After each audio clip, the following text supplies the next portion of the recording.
शौहर बीवी को थोड़ी सी बातों पे ऐब लगा देता। बोलो, दिल्ली में हजरत महबूब इलाही निजामुद्दीन औलिया की मदार है। पानी एक गैर मुस्लिम के घर में नल से जो पानी निकलता था वो खारी था। खारी समझ रहे हैं ना, नमकीन।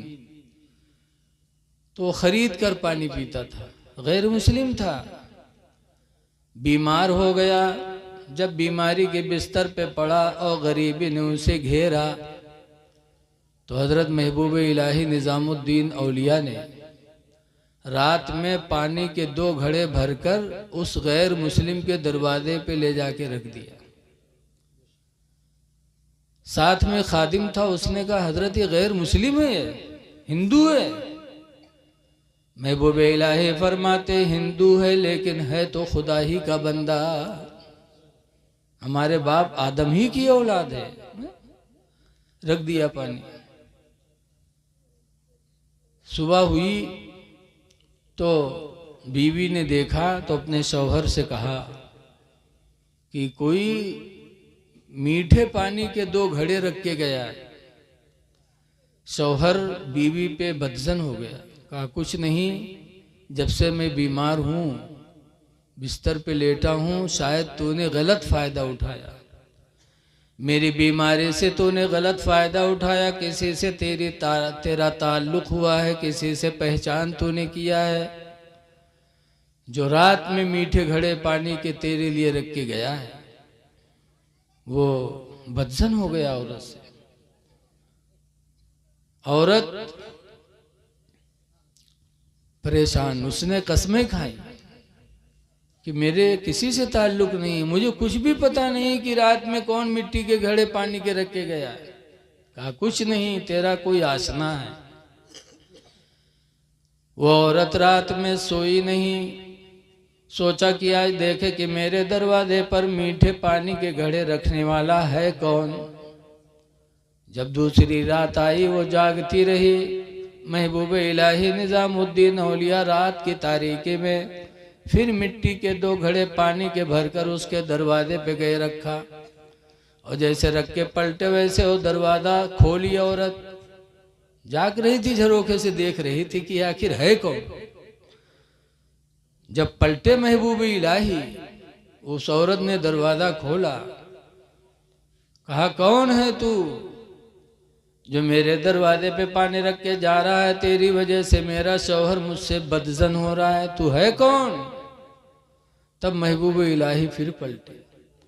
जब पलटे तो औरत पुकारती है मेरे शौहर, ये बुजुर्गों नहीं बल्कि मुसलमानों के इमाम हैं, महबूब इलाही निजामुद्दीन औलिया हैं, जिनकी शोहरत पूरी दुनिया में मची हुई। महबूब इलाही पानी भर कर रखे जाने वाले हैं। वो गैर मुस्लिम उठा और जब देखा तो उसके दिल की दुनिया बदल गई। कहने लगा आप मुसलमानों के इमाम और हम गैर मुस्लिम, लेकिन हमसे आपको इतनी मोहब्बत, इतना रहमो करम कि रात की तारीकी में हमारे पीने के लिए पानी का इंतजाम आप करते हो। दोनों मियाँ बीवी ने महबूब इलाही के कदमों में सर डाला और कलमा पढ़ करके इस्लाम को कबूल कर लिया। कहा खुदा की कसम, इस्लाम कभी झूठा नहीं हो सकता। जिसके मानने वाले इतने रहम दिल हों, वो इस्लाम कब सच झूठा हो सकता है? तो ये लोगों रहम दिल बनो, भाई भाई बनो। अल्लाह ताला के बाद अल्लाह ताला ने हम सबको आदम की औलाद से बनाया है।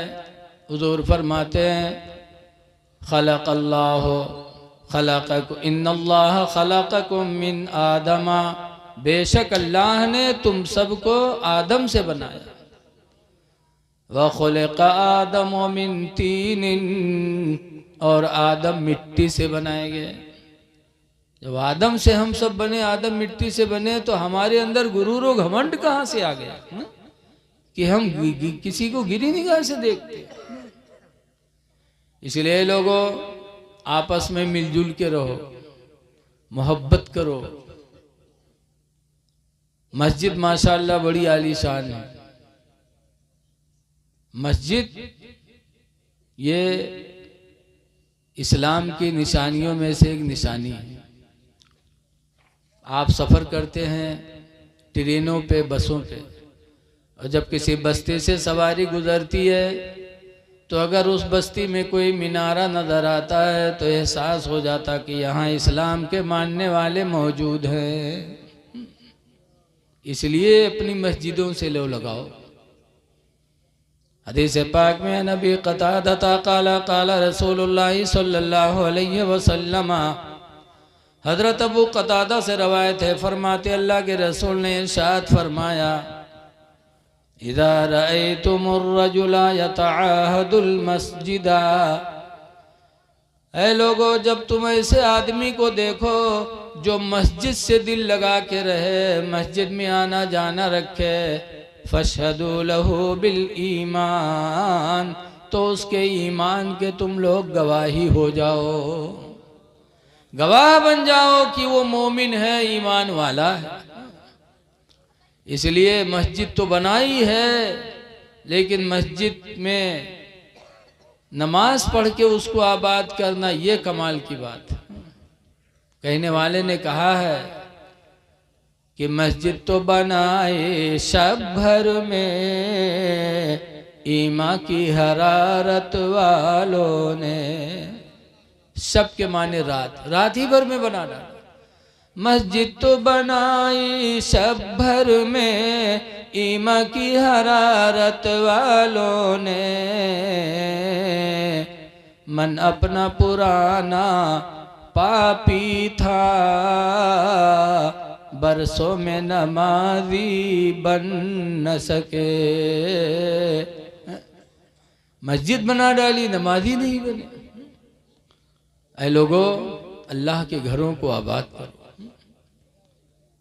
आज हमारी नमाजें छूट रही हैं और हमें एहसास तक नहीं है।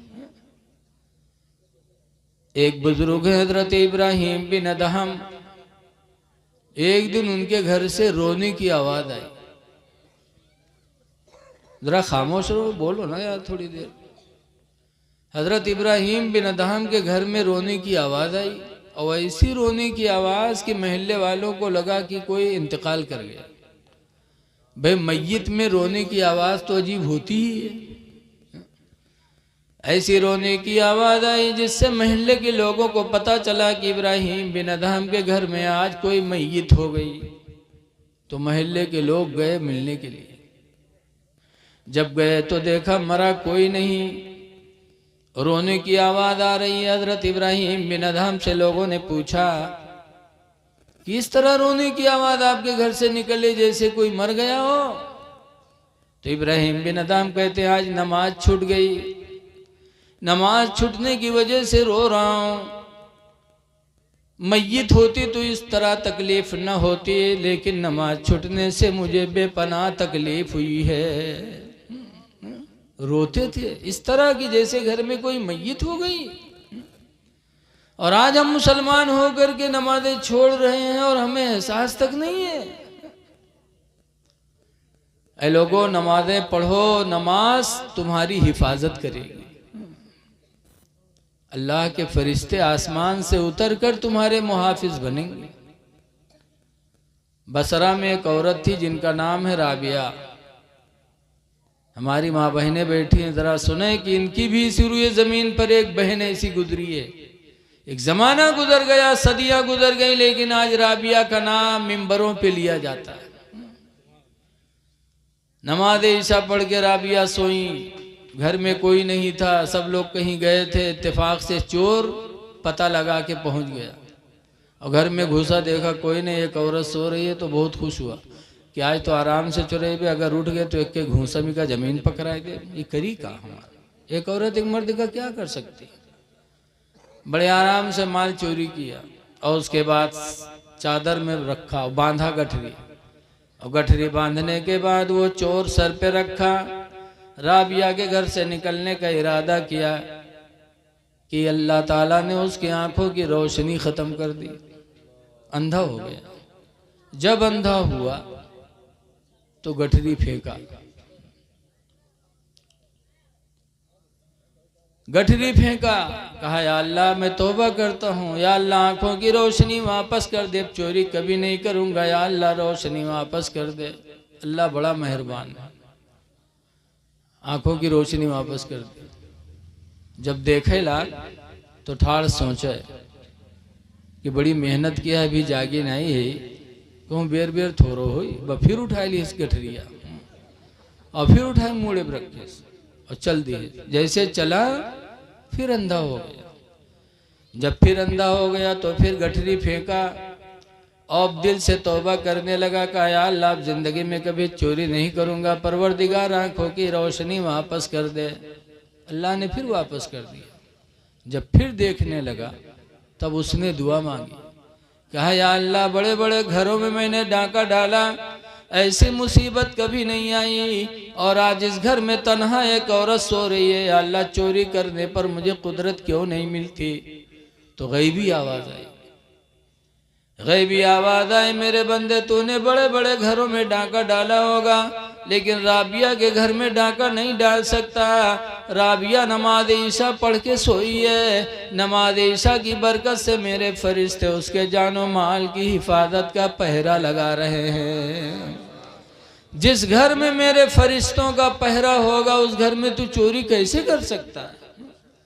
चोर रोने लगा, कहने लगा या अल्लाह जिंदगी गुजर गई हराम माल की तलाश में, और इस रुए जमीन पर तेरी बंदियां ऐसी हैं जो नमाज पढ़ के सोती हैं तो उनकी हिफाजत के लिए तेरे फरिश्ते उतरते हैं।